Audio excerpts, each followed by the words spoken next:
Hello मेरे friends, कैसे हैं सभी। आई होप कि आप लोग ठीक होंगे।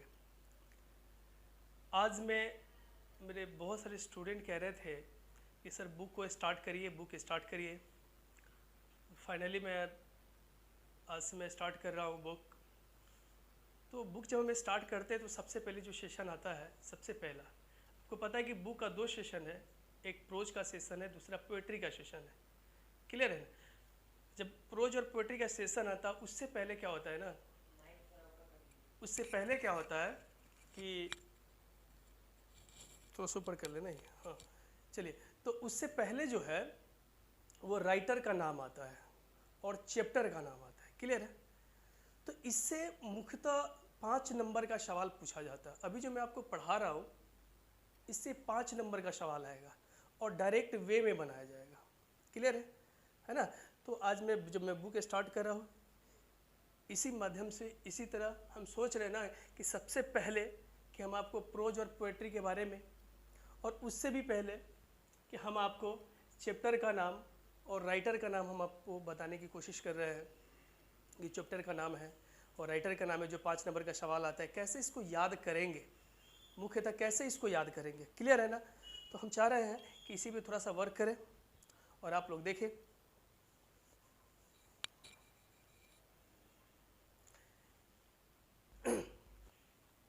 देखिए इधर देखिए, चैप्टर का नाम दिया गया है, दूसरा राइटर का नाम दिया गया है। चैप्टर का नाम है तो प्रोज सेशन जो है, कहानी का जो सेशन है, इसमें पोएट्री का भी, उस पर भी हम लोग आएंगे। तो सबसे पहले प्रोज पे ही बात करते हैं। तो एक तरफ देखिए चैप्टर को जो नाम दिया गया है और दूसरा राइटर का नाम दिया गया है। और जितनी भी स्टोरी सबको पढ़ना है हम लोग को। क्लियर है ना। तो सबसे पहले 5 नंबर का सवाल जो इससे पूछता है तो हम कोशिश करेंगे कि इसको पहले याद कर ले, अच्छी तरीके से इसको याद कर ले। तो याद करने के लिए अगर हम रटना शुरू करेंगे कि पहला जो दिया हुआ है इंडियन सिविलाइजेशन एंड कल्चर, नहीं, इसका जो राइटर का नाम है वो महात्मा गांधी है। Bharat is my home doctor Zakir Hussain है। तो इस तरह अगर याद करेंगे तो बहुत समय लग जाएगा। इसलिए मैंने क्या किया है कि आप लोग के लिए एक ट्रिक लाया है और ट्रिक के माध्यम से हम बताएंगे आपको कि कैसे इसको याद करेंगे। क्लियर है। पूरा एकदम कंसिस माइंड होके सुनिए और देखिए फटाफट अभी सुनिएगा, फटाफट याद हो जाएगा, इसमें कहीं कोई डाउट नहीं रहेगा। क्लियर है ना। तो लेट्स स्टार्ट। तो चलिए हम स्टार्ट करते हैं। तो पहला जो है ध्यान से समझिएगा, प्रोज सेक्शन हमें स्टार्ट कर रहे हैं। प्रोज सेक्शन जो स्टार्ट कर रहे हैं इसमें चैप्टर का नाम दिया गया है और इधर राइट साइड में जो है राइटर का नाम दिया गया है। तो पहला जो चैप्टर है इंडियन सिविलाइजेशन और कल्चर। देखिए Indian civilisation and culture. Civilisation, civilisation मतलब सभ्यता और कल्चर का मतलब संस्कृति। इस राइटर का नाम जो है वो महात्मा गांधी है। क्लियर है ना।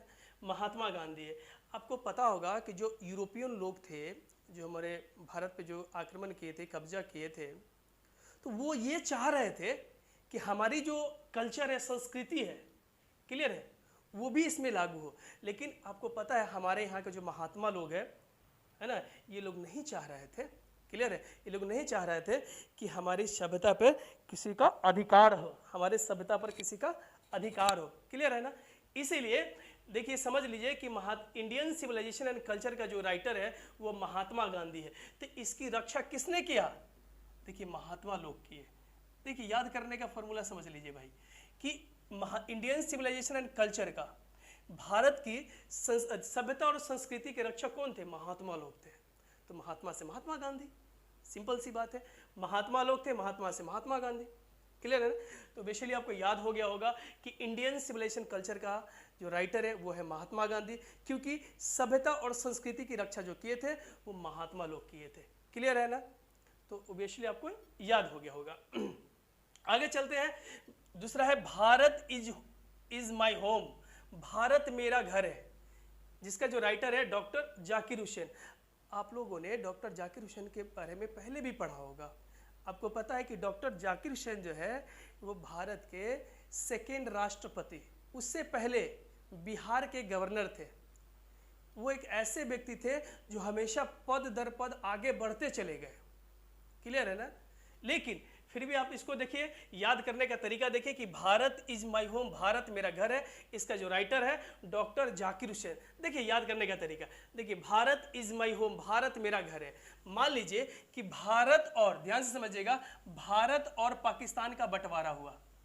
आपको पता होगा 1947 में जब भारत और पाकिस्तान का जब बंटवारा हुआ, तो उस बंटवारे में क्या था, आप देखे होंगे, एक पिक्चर भी आई है गांधी, उसमें भी आप देख सकते हैं कि जो भारत में, यहाँ देखिए भारत जो है, यहाँ भी हिंदू और मुस्लिम लोग रहते थे, और यहाँ भी हिंदू और मुस्लिम लोग रहते थे।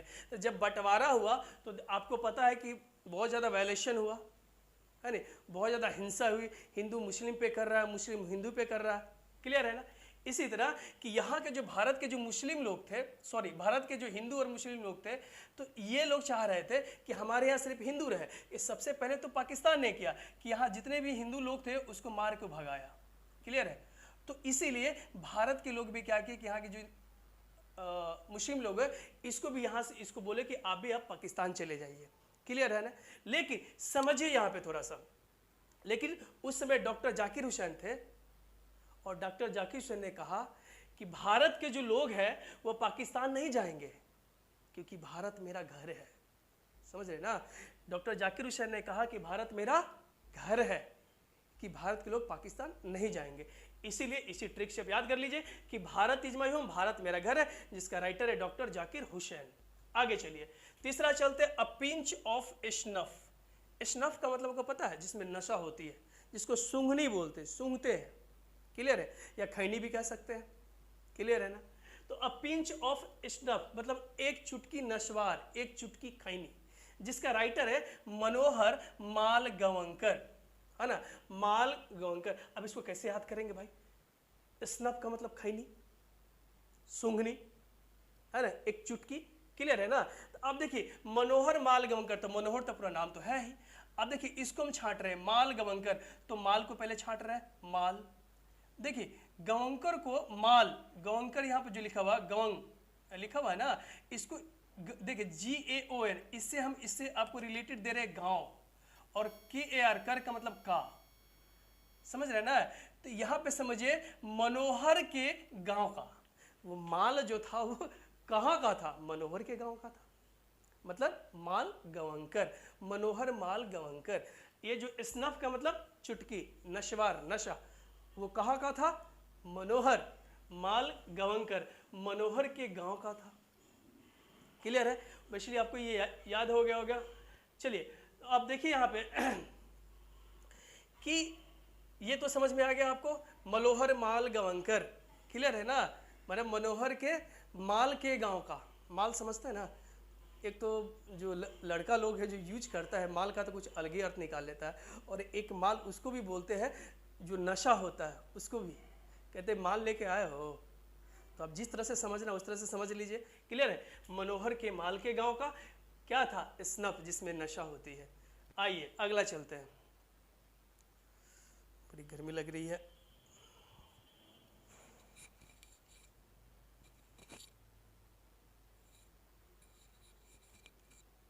आगे चलते हैं। देखिए और चौथा देखिए, I have a dream, I have a dream, I have a dream, मेरा एक सपना है। क्या बनने का, राजा बनने का। हर आदमी राजा बनना चाहता है। राजा का मतलब ऐसा नहीं हुआ कि पूरे देश का राजा, आप अपने घर में भी है, घर के मुख्य आदमी है, फिर भी आप घर के राजा है, क्योंकि आपसे ही पूछ के कोई काम किया जाता है। क्लियर है ना। तो इसी तरह समझिए कि आई हैव ए ड्रीम जो है, इसका जो राइटर है मार्टिन लूथर किंग जूनियर। देखिए मार्टिन लूथर किंग जूनियर, तो किंग का मतलब राजा, किंग का मतलब राजा, और हर आदमी अपने जीवन में राजा बनना चाहता है, मतलब मुख्य आदमी बनना चाहता है कि घर में कोई भी काम करे तो हमसे सलाह ले। हर आदमी बनना चाहता है तो राजा। अगर इसको भी देखिए तो कभी कभी क्या होता है ना कि घर के कुछ लोग जो होते हैं थोड़ा सा अलग टाइप के होते हैं, नहीं अपनी दबंगई को दिखाते हैं। अगर दबंगई के दृष्टिकोण से अगर समझेंगे तो देखिए यहाँ पे, देखिए एम से मारकर, देखिए मारकर, एल से लूटकर। क्लियर है। मारकर, लूटकर, है ना। मारकर, लूटकर जरूर, देखिए ध्यान से समझिएगा, मारकर लूटकर राजा जरूर बनेंगे, मारकर लूटकर राजा जरूर बनेंगे, ऐसे समझ लीजिए। तो यहाँ पे क्या, आई हैव अ ड्रीम, तो कभी कभी घर में दबंग लोग जो होते हैं वो भी इसी तरह सोचते हैं, मार के लूट कर राजा जरूर बनेंगे, घर का हेड जरूर बनेंगे। तो इसी तरह समझ लीजिए कि यहाँ पे Martin Luther King junior, clear है। आई थिंक इसको ये सबके सब आपको चार्ट याद हो गया होगा। आगे चलते हैं। आइडिया, आइडिया का मतलब विचार, that have helped Mankind, Mankind का मतलब क्या होगा, मानव जाति, वैसा विचार जो मानव जाति को सहायता करता है, क्लियर है। तो कैसा विचार, ध्यान से समझिएगा। यहाँ जो राइटर का नाम है ये बार्टन रसल, ध्यान से समझिएगा, बहुत सारा ट्रिक हम बता रहे हैं यहाँ पे। आइडिया मतलब विचार, दैट हैव हेल्प मैनकाइंड। एक रसल आप सुने होंगे, रसल जो है एक क्रिकेट खिलाड़ी है जो बहुत ज़्यादा छक्के चौका मारता है, बहुत ज़्यादा छक्के चौका मारता है। तो क्या होता है ना कि मान लीजिए कि जब रसल पिच पे खेल रहा होता है तो मतलब उसका जो कैप्टन होता है उसको टेंशन नहीं होता है कि चलो रसल है, कि हम लोग को यहाँ पे, हम लोग जो टीम के जो खिलाड़ी है उसकी रक्षा वो जरूर करेगा, मतलब अच्छा से खेलेगा, अच्छा से खेलेगा, क्लियर है ना। तो इस तरीके से आप याद कर सकते हैं। या दूसरा तरीका आ जाइए, देखिए यहाँ पे लिखा बार्टन रसल जो बड़ा ट्रेन है, देखिए idea that have help Mankind, वैसा विचार जो मानव जाति को सहायता करता है, क्लियर है ना। देखिए जो बड़ा ट्रेन है, नहीं तो देखिए बार्टन रसल जो बड़ा ट्रेन है, इसका मतलब ये हुआ, देखते ना ट्रेन जो होता है, बड़ा जो ट्रेन होता है वो मानव जाति को क्या करता है, यहाँ से यहाँ ले जाता है, एक जगह से एक प्लेस से दूसरे प्लेस पे ले जाता है ना। तो इसका मतलब है कि जो बड़ा ट्रेन है, इसका मतलब idea that have help Mankind, है ना। बार्टन रसल, तो जो बड़ा ट्रेन है, इससे भी आप इसको ले सकते हैं, बार्टन रसल, बार्टन रसल मतलब जो बड़ा ट्रेन है, बार्टन रसल, तो इसके माध्यम से इसको आप याद कर सकते हैं। छठा आइए, द आर्टिस्ट, आर्टिस्ट का मतलब होता है कलाकार, बहुत अच्छा चैप्टर है, पढ़ाएंगे सबको, बहुत डिक्लेयर करके पढ़ाएंगे। आपको पता होगा कि जब भी हम चैप्टर पढ़ाते हैं तो 3 तरीके से पढ़ाते हैं, कोई भी चैप्टर को हम 3 तरीके से पढ़ाते हैं।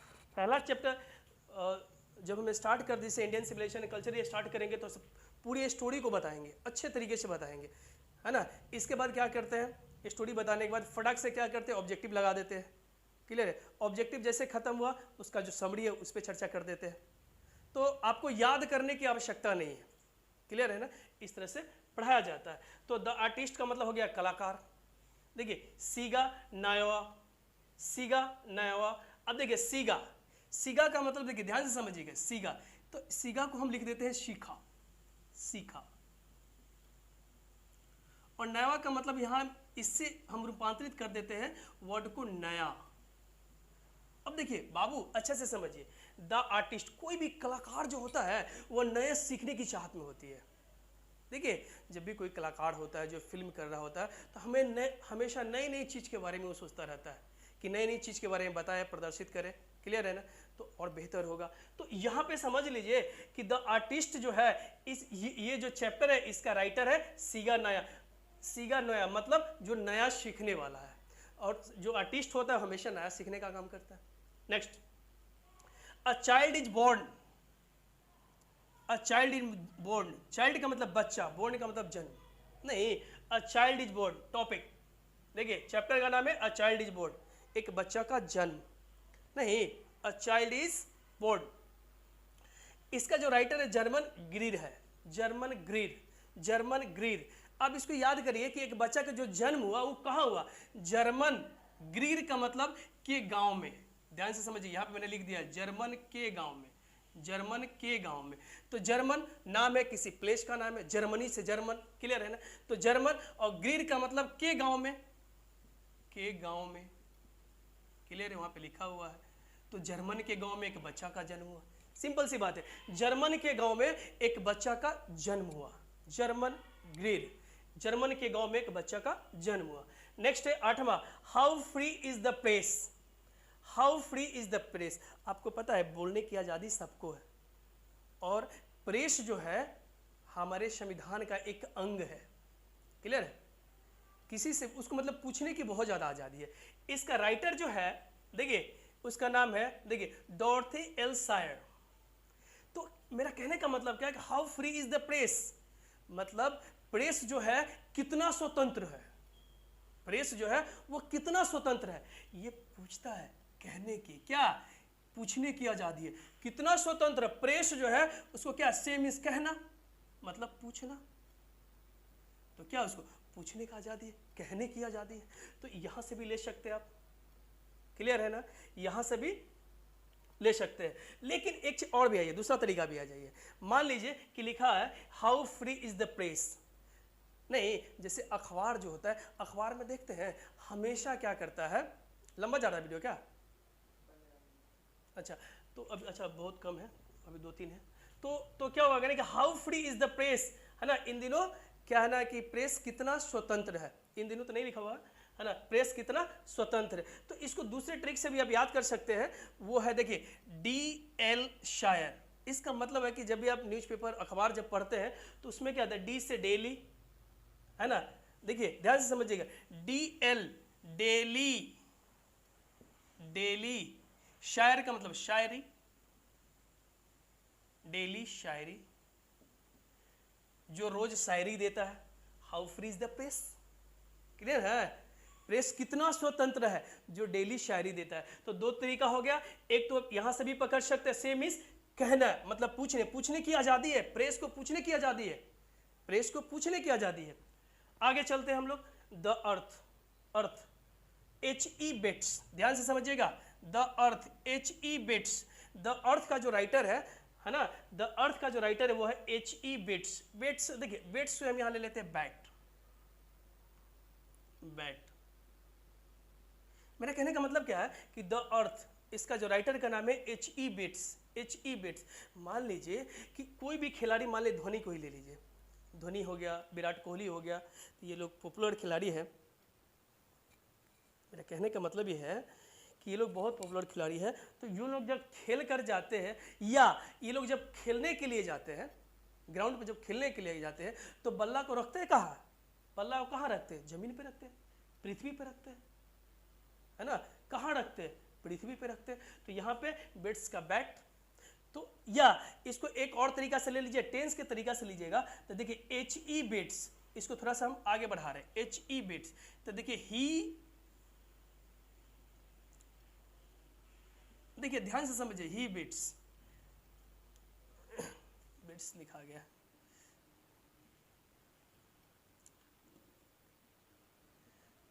देखिए बाबू, ये देखिए यहां पे देख लिए थर्ड पर्सन सिंगुलर नाम के साथ V5 लग रहा है, तो ऐसे समझ लीजिए थर्ड पर्सन सिंगुलर नाम जो है इसके साथ V5। तो टेंस के दृष्टिकोण से भी आप याद कर सकते हैं, ही बिट्स, ही बिट्स।